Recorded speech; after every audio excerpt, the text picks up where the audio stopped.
जागतिक मंदी येणार आहे का? भारतात पेट्रोलचे, डिझेलचे, LPGचे भाव वाढत आहेत. युद्धसुद्धा होत आहे. तेलाचे भाव वाढत आहेत. त्याच्यामुळं आपल्या इकॉनॉमीवरती, अर्थव्यवस्थेवरती फटका बसतोय का? अशा वेळेस आपले गुंतवणूक आपल्याला लॉस करून देतील का? शेअर मार्केटमध्ये, SIP म्युच्युअल फंडमध्ये ज्यांनी पैसा लावला आहे, त्यांचे पैसे बुडणार का? असा बऱ्याच लोकांना प्रश्न पडला आहे. रीलला शेवटपर्यंत बघायचं आहे, अकाउंटला फॉलो करायचं आहे. खूप इम्पॉर्टंट डेटा मी या रीलमधून पोस्ट करणार आहे. ह्याच्यामधून तुम्हाला नक्की फायदा होईल हे मी 100% गॅरंटीने सांगतो. स्क्रीनशॉट बघायचं आहे, पॉज करायचं, व्हिडिओला अभ्यास करायचा आहे. 1990मध्ये जो गल्फ वॉर झाला होता तशा वेळेस आपलं मार्केट जवळपास 28% खाली पडलं आणि ज्यावेळेस 28% खाली पडलं त्या बॉटमपासून पुढच्या 5 वर्षात मार्केटने आपल्या जवळपास 16 ते 18% CAGR रिटर्न दिले. प्रत्येक वर्षीचा ॲव्हरेज 16 ते 18% दरम्यान होतं.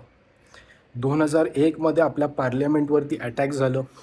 .com बबलसुद्धा बस झालं. अशा वेळेस मार्केट 30% खाली पडलं आणि जिथे पडलं त्या ठिकाणावरून मार्केट पुढच्या 5 वर्षात 10 ते 12% ॲव्हरेज रिटर्न दिलेलं आहे, CAGR रिटर्न्स दिलेले आहेत.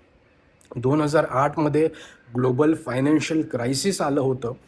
अशा वेळेस आपलं मार्केट जवळपास 55 ते 60% 55 to 60% खाली पडलेलं आणि तिथून पुढे मात्र आपलं जे मार्केट आहे ते 14 ते 16%चं 5 वर्षात CAGR रिटर्न्स दिलेलं आहे.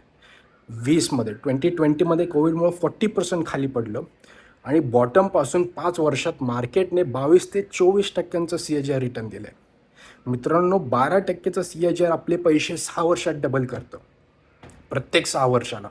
इथे तुम्हाला काही ठिकाणी 16% मिळते, काही ठिकाणी 20% मिळतं आहे.